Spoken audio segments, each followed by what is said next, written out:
The last note echoed like a ghost. Then silence. They said it was her last show. Cora Lyle, famous soprano. Age 42. Known for power, control and scandal. The Royal Albert Hall was packed.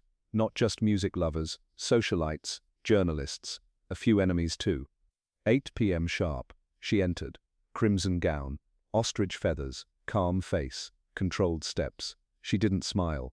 She walked to center stage, bowed, and began. Her voice didn't crack, not once, not even on the high F. Halfway through the final aria, the lights flickered, briefly. No one noticed, except Poirot. Cora kept singing. At 8:47 p.m., she held the last note, long, pure.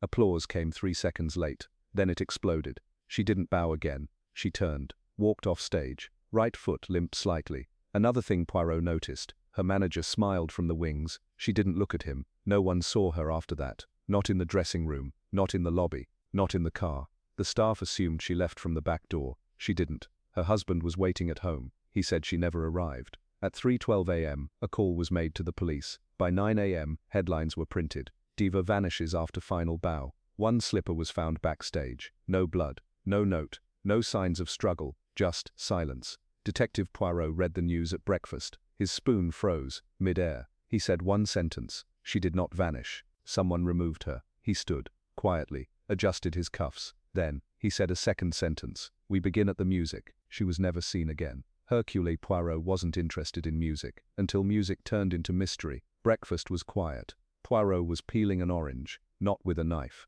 with a silver fruit spoon. He said it was more precise. Then the envelope came. Thick paper, Royal Opera Society seal, inside, an invitation, and a note. Bring your brilliant little Belgian. Try to look impressed. Lord Wincham. Poirot raised an eyebrow. Opera, then smiled faintly. Mon ami, is the high note ever as dangerous as a low whisper? I said, we deserve a calm night. No corpses, no thieves, just music. He nodded. I'll bring my opera glasses, not for the stage, for whoever tries to steal the conductor's watch. I thought he was joking. That evening we arrived at Royal Albert Hall. The place was full. Diamonds, perfume, people who knew secrets. Lord Wincham greeted us himself. Tall, perfect suit, calm eyes. Splendid, he said. Cora's going to shake the walls tonight. Poirot smiled lightly. A performer's final bow often reveals their truth. Wincham chuckled. She has the force of 10 women. He guided us to a private box, best view in the house. At 8 p.m., Cora stepped onto the stage. No hesitation, no smile. Crimson dress,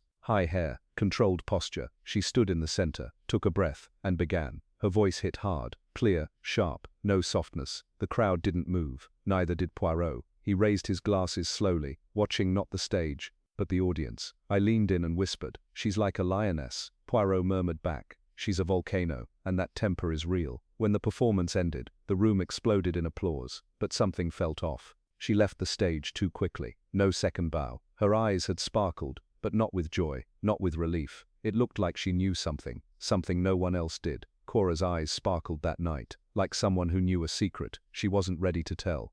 Sometimes, the most dangerous games begin with champagne. The party began 1 hour after the concert. Lord Wincham's mansion in Kensington. Marble floors, long mirrors, champagne, everywhere. Cora arrived last. Same gown, same calm face. She walked in like she owned the night. People turned when she moved. A duchess, a young actress, a newspaper man. All watching her. She smiled at none of them. Waiters circled with drinks. Music played softly. But no one was dancing.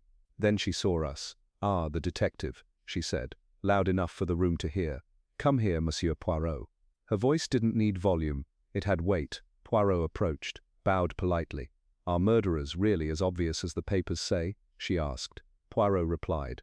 The clever ones trip over their own vanity. Cora laughed. How dull for them. She turned to me. Do you dance? Before I could answer, she grabbed my arm, pulled me 1 step forward, then let go. If I weren't retiring, she said, I'd write a role for you, the soldier who saves the soprano from poison. I answered, I think you'd save yourself. She grinned. Then a man cleared his throat, quietly. Cora turned. My husband, she said, Dr. Lionel Crispin. He stepped forward, pale face, thin hands, trimmed mustache. He looked like someone used to apologizing for everything. He shook hands, limp grip. Charmed, he said. Forgive my wife, he added. She thrives on attention. Don't we all? Cora replied, already turning away. Crispin faded into the background. Poirot watched him. Lord Wincham reappeared beside us. "She's our diva," he whispered. "But if half the rumors are true, tonight is her last peaceful evening for a while." Cora was now at the center of the room, surrounded by admirers. 2 glasses of champagne in. Everyone looked at her,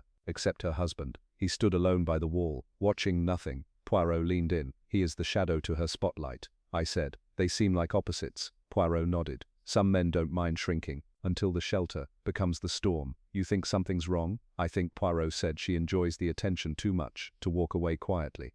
We left before midnight. The room had grown warm. The fog outside was thick.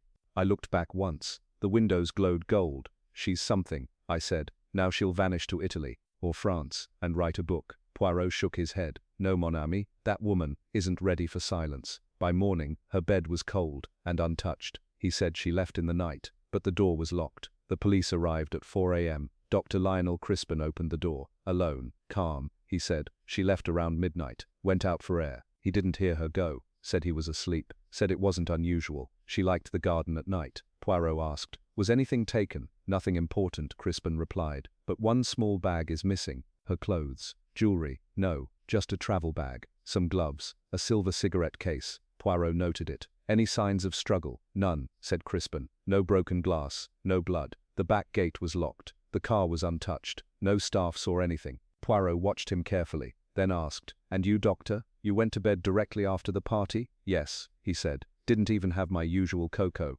Poirot said nothing, then noticed something. Scratches, faint, fresh, on Crispin's right wrist. "From the cat," Crispin said quickly. "Cora's Persian. It's agitated." Poirot didn't comment. We sat in the lounge, quiet. The room was cold. Poirot asked, "Was Madame Lyle unhappy?" Crispin hesitated. "She was restless. She talked of retiring, writing, but I think she feared becoming irrelevant." Poirot asked, "Did she often leave at night?" "Sometimes," said it helped her think. Poirot leaned forward. "Doctor, did she make enemies?" Silence, then a slow breath. "Some didn't like her. She was bold. Was there another man?" The answer came fast. "No," then softer. "At least, I don't think so." Poirot stood up, looked at the fireplace. A framed photo of Cora was placed neatly in the center. He said nothing. Crispin walked us out, hands in pockets, no emotion. Outside, Poirot adjusted his gloves. I asked, "You believe him?" "No," he said. "But that doesn't mean he's lying." "Then what?" "A man may speak the truth," Poirot said, "and still reveal nothing."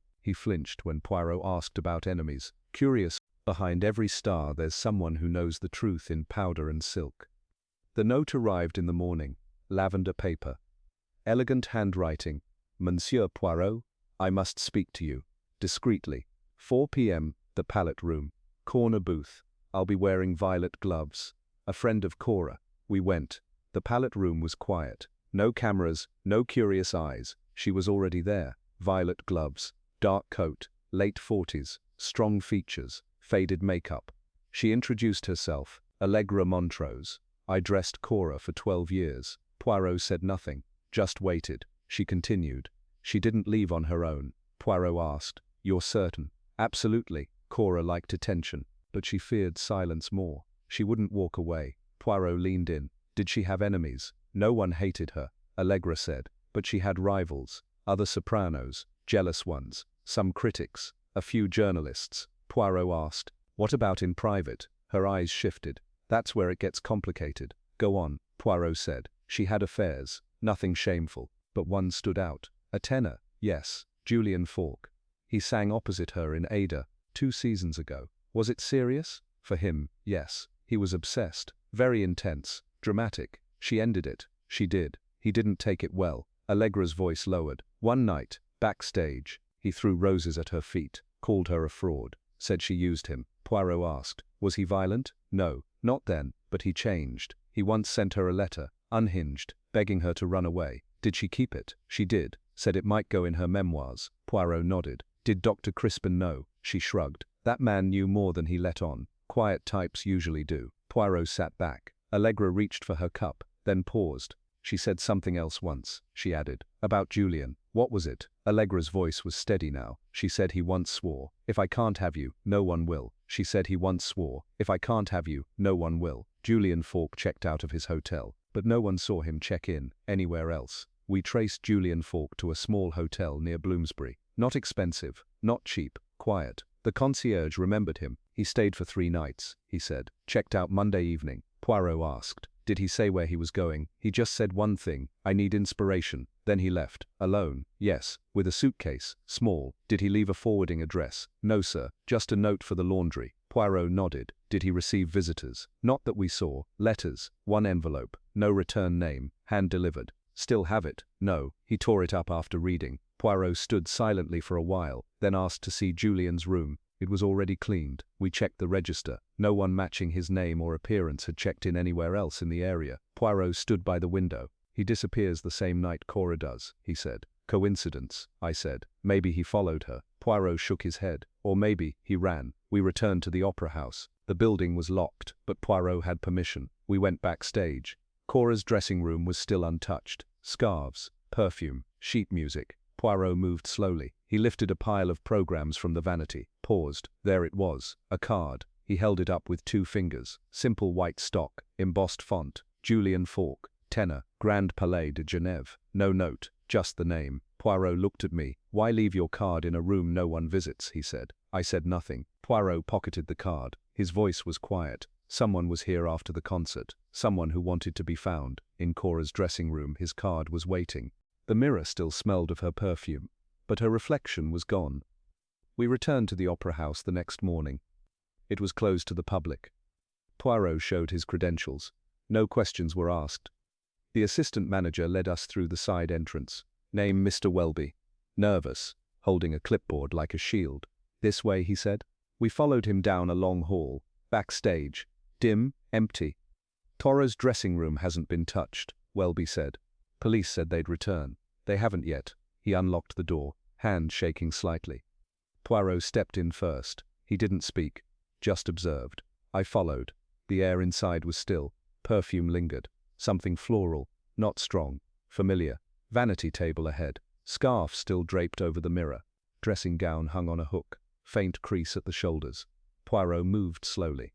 He examined the mirror. Fingerprints. He checked the drawer. Brushes. Lipstick. Nothing missing. On the table. Sheet music. Scattered. Not stacked. He picked one up. Scanned it. Paused. Then gently lifted the top pages. Underneath, folded once, was a note. Plain paper. No seal. No envelope. He opened it. You said the stage was your only truth. Then let it be the last place you're seen. No signature. Poirot read it twice, then placed it flat on the table. Angled folds, he said. This was placed in a hurry, not by her. I asked, could it be from Julian? No, the tone is wrong. Not romantic, not desperate, controlled. He turned back to Welby. Did Madame Lyle come here the day before she vanished? Yes, briefly. Said she was dropping off new material and meeting someone. Who? She didn't say. Did anyone else come in after that? Welby hesitated. I don't know. Staff were minimal. No one signed in. Poirot stared at the vanity again, then the door frame. A faint scuff mark low on the wood. Recent. Right-hand side. Someone waited, he said.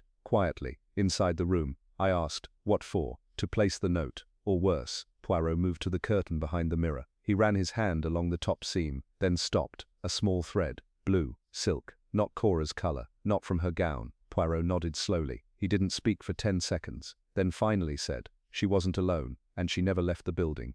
Someone had been there after her disappearance. She had the voice, but she didn't want the spotlight, not like Cora did. Her name was Ivy Milan. Poirot arranged a meeting. Neutral location, no press, no attention. She arrived on time. No makeup, simple coat, hair tied back, late 20s, quiet voice, controlled tone. Poirot introduced himself. She nodded. I knew you'd come. Poirot began gently. You and Cora, were you close? We were, Ivy replied. She was my mentor. For a while, Poirot asked. What happened? She changed, Ivy said. Or maybe I did. How so? There was never room for 2 sopranos. Not in her world. Poirot paused, then asked. Did you envy her? Ivy didn't answer right away, then said, yes, but I didn't hate her. Poirot nodded. And Julian Falk? Her expression shifted slightly. He was mine before he was hers. Poirot didn't blink. Did you confront her? No, she said. She knew, and didn't care. Was Julian still contacting her? I think so, but I wasn't part of it. Poirot leaned in. Did you see Julian this week? I passed him in Covent Garden. We didn't speak. Did he say anything about Cora? Ivy looked away, then said. He said she was planning something. Big, Poirot asked. Dangerous. I don't know, she replied, but he looked off.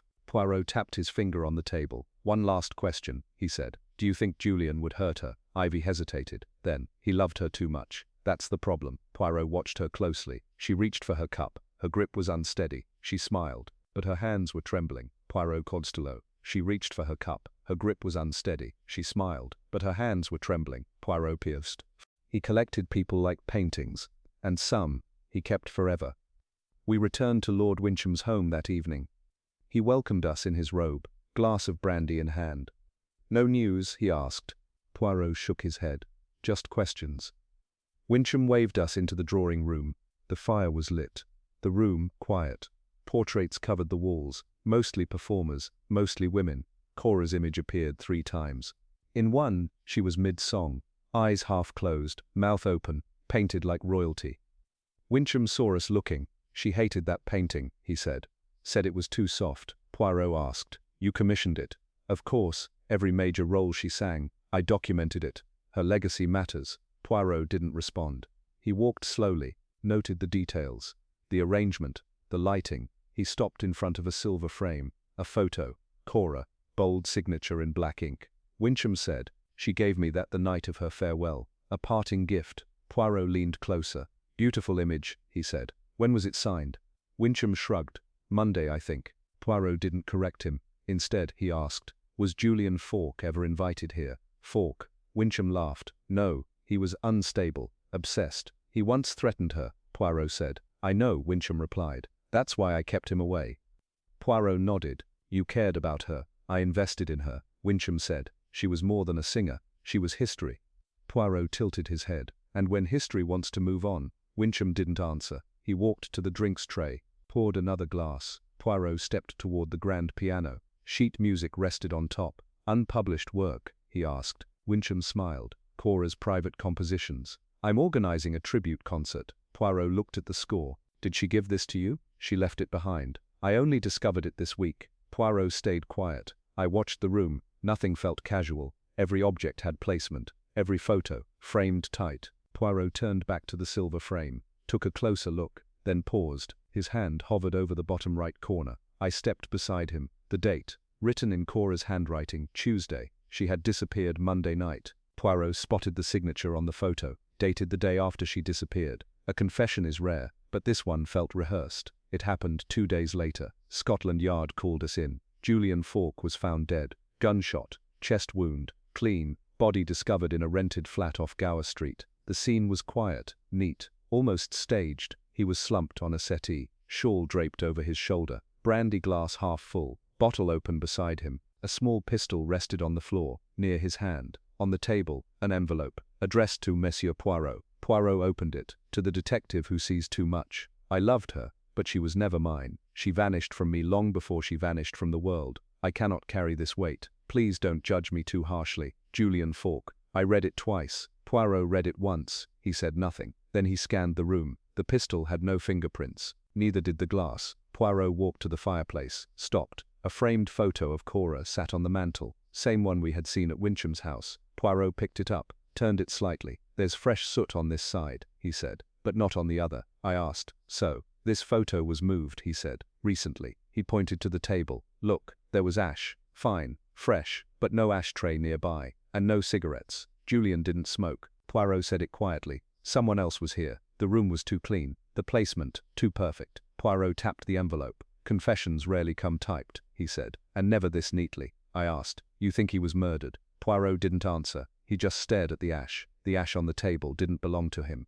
The music was real. The message behind it wasn't. The concert was private. A tribute event. Small audience. All invited. Lord Wincham hosted it. The centerpiece? An unpublished aria, composed, allegedly, by Cora Lyle, performed by Ivy Milan. She walked on stage without expression. No smile. No greeting. The room went silent, and she sang. The piece was haunting. Slow. Minor key. No big climax.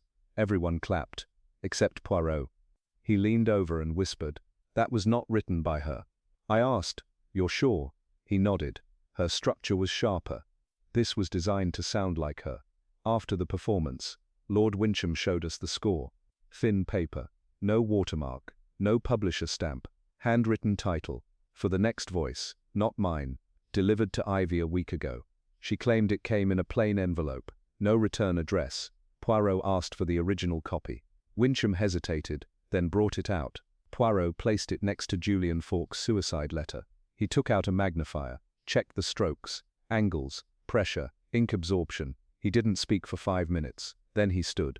Same curves, he said. Same hesitation marks. I asked, you mean the same person wrote both? Poirot nodded. They tried to change the slant, but rhythm doesn't lie. I looked at Ivy. She was talking to a guest, calm. Poirot whispered, she didn't forge it. Then who did? Poirot replied, someone who wanted 2 messages to exist, one of farewell, one of guilt. I asked, why both? Poirot paused. To control the story. He turned back to the sheet music. The aria was bait. The suicide was cover. I asked, what's the next move? Poirot didn't answer. He just stared at the ink, then finally said, we are not chasing a broken man. We are chasing someone who rehearsed the ending. The same hand wrote both suicide and inspiration. She sang like an angel, but her silence screamed louder. She came to us the next morning. No appointment, no warning. Ivy Mlan, same coat, same controlled face. She looked tired. Her hands were shaking. Poirot offered her a seat, closed the door. I didn't come to confess, she said.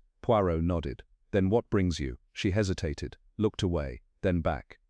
I've remembered something. Poirot waited. That night, she said. The night Cora vanished. I saw Lord Wincham. Where? At the Opera House, backstage, after the gala.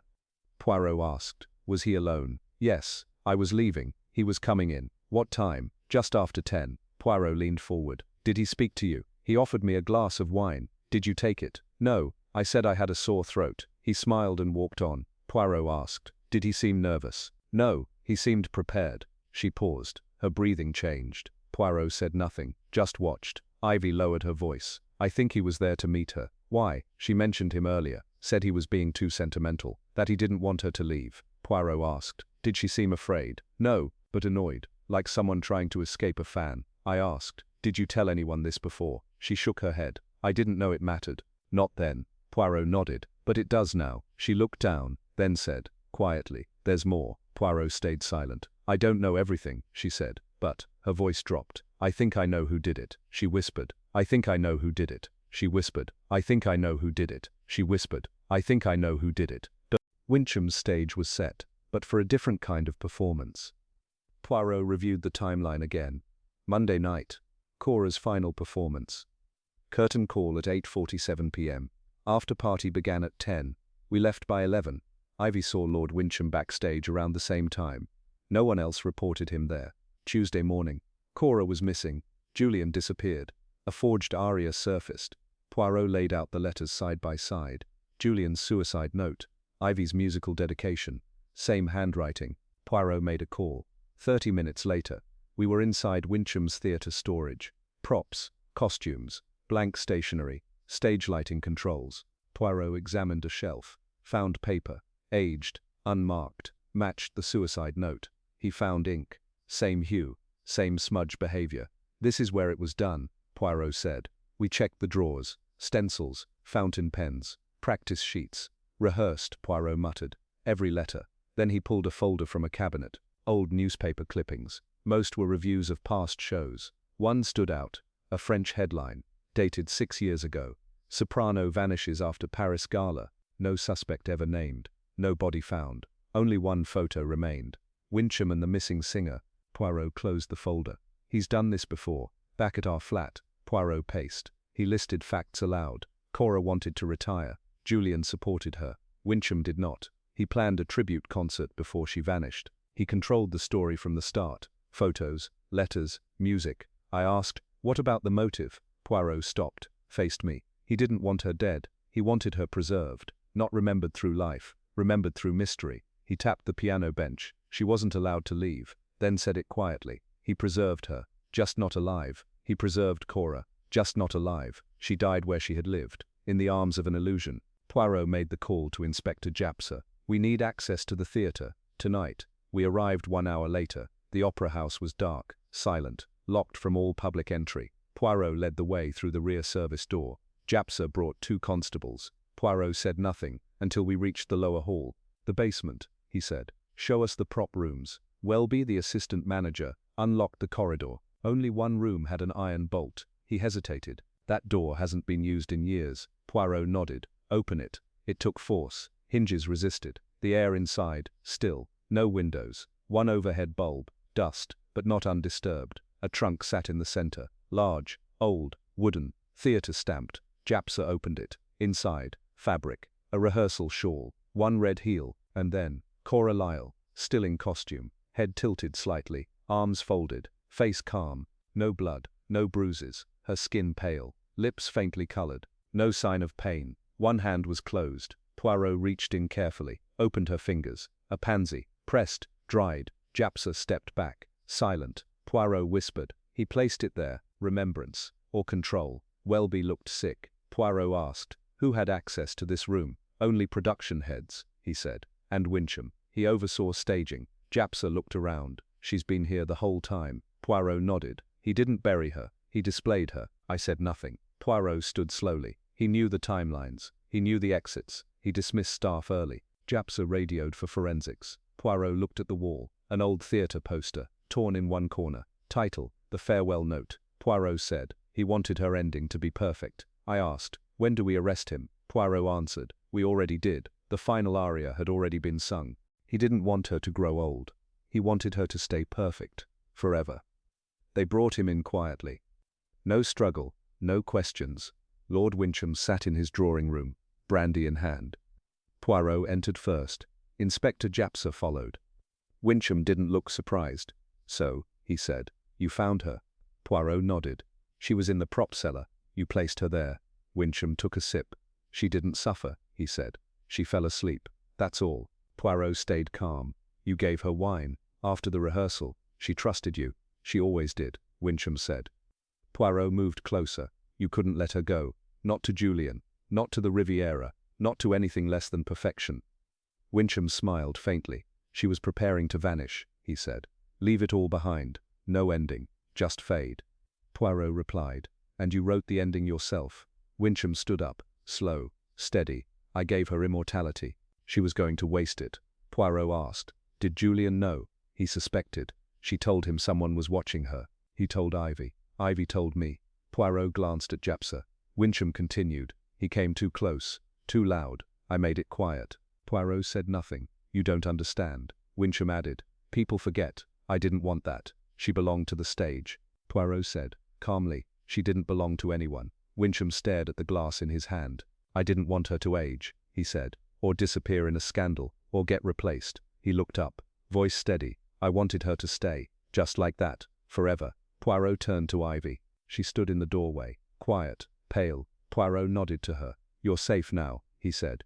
He can't rewrite your story. She said nothing. Just stepped back into the hall. Wincham raised his glass. To no one. To her. He raised his glass one last time. Poirot would have understood. In the stillness, after music ends, memory plays its cruelest chords. The chapel was quiet. No reporters, no cameras, just chairs and silence. Poirot's memorial was small. Closed list. Ivy Mlan stood near the front. Pale blue dress. No jewelry. She walked to the front. Program in hand. No aria. She sang a soft ballad instead. One Cora once called honest. No orchestra. Just piano. Simple notes. When she finished, no one clapped. Poirot sat beside me in the back row. He removed his hat once, during the final note. Outside the air was still. Ivy met us near the gates. She looked calm, steady, not relieved, just done. She handed Poirot a sealed envelope. She gave this to me a week before she disappeared, Ivy said. I didn't show anyone. Until now. Poirot waited until we were back at the flat, then opened it. Short letter,